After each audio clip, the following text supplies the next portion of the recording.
viento rasga el silencio de mi triste soledad, trayéndome remembranzas de albores de una ciudad.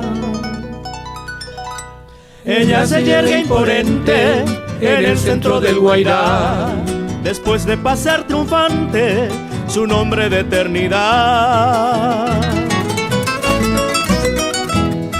Y es cuna de valientes, de trovadores sin par, y el bate más prodigioso que tuviera el Paraguay.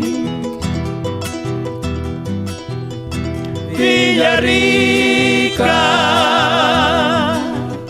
cuánto quise yo volver a ti otra vez. Desandar tus bellas plazas, mirar tus flores que pasan, que arrebata el alma entera con su andar.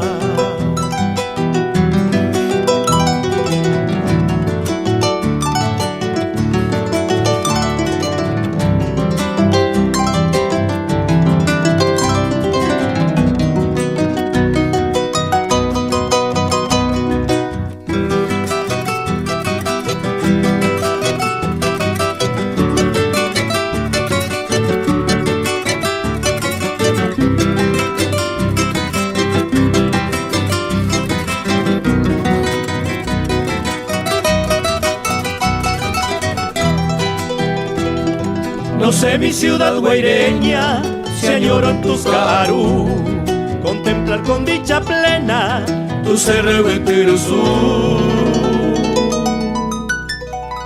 O en la noche serena desde el barrio Ibarotí, buscar entre su arboleda tu misterioso yacer.